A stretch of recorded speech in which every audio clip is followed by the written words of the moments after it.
YouTube, what's going on, guys? It's your boy Nubs back here again, back at Tampa Customs. Guys, we got the motor in. This is where it's gonna be. Let me show you real quick, real fast. Just point you over here real quick, nice and steady. See, that's where this motor is gonna be. Clutch is gonna go on there and go straight down to the axle right underneath that. Got our motor plate just clamped on there for right now. We're gonna do a little first startup of this little motor right here, guys. On its cart, in its home, you know? It's home now. There we go, set you guys right there. Pull it like this. Got the choke on. Throttle is good.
Governor on. It's still got the governor screw in. That's why it won't rev up. Oh, cool.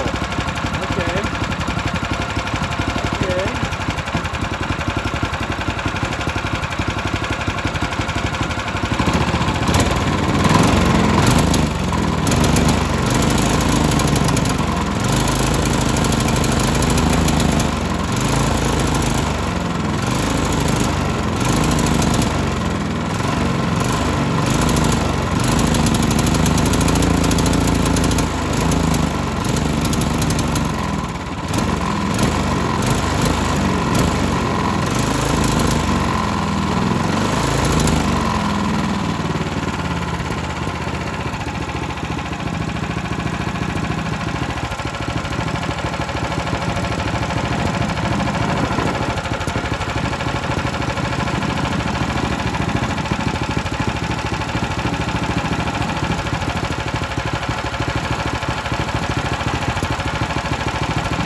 So this thing needs a little carburetor work or something. Something going on. It's not letting me rev it up.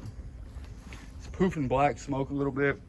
So we'll get that worked out. We'll get it running better. Figure out what's going on. Feels like a fuel issue.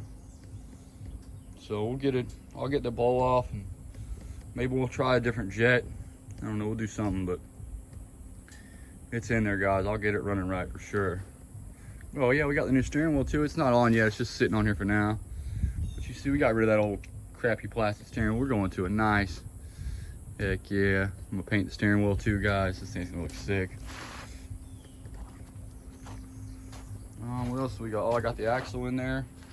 Been working on the axle. It's being a pain in the butt. I'll show you guys. It's being a pain in the ass. Okay, so we got this new aluminum axle to go with it. And I do want to use it because it is 10 times lighter. But these bearing pillars, man, you see my PV blasters sitting there. They are a pain in the butt. My axle, I got it apart easy. Sprocket off, bearing pillar off, no problem. I come over to this aluminum thing here, boy, and I tell you what, it's kicking my butt. You can't hit the aluminum because it's so soft, it just nicks it. So, we'll get it though. Maybe I'll let this motor idle for a little while, I think. I need to get the motor, front motor bolts in still. It's only got back ones right in there, not tight. So, I really hope this thing's not hurt, man. That would really suck. That would really upset me if this motor was hurt. I mean, the oil's brand new in it. Motor looked brand new. So we'll see, guys. Filter's brand new. I mean, we'll get it figured out. All right, guys. Like, comment, subscribe as always. Thank you for watching. You guys freaking rock. Let me turn this camera around. You guys are so awesome, dude, watching all our videos. We're at like 220,000 watch minutes right now. Super amazing, dude, in like 5 months. So thank you guys so much, man, from the bottom of my heart. I really do appreciate it. See you on the next one, guys. Yeah, buddy. You see it. We'll be ripping this thing shortly. This motor don't run, guys. I got a stage 1 right there, ready to go on it if I need it. So we're definitely going to make it happen. All right, guys. Catch you on the next one, man. Nubs out. Got the mud mower out, guys. We're going to take a little ride around TEC 100 track, see the damage, see what all happened. We're going to do some romping on my exhaust. And twist it all the way down.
Thanks for watching, as always, guys.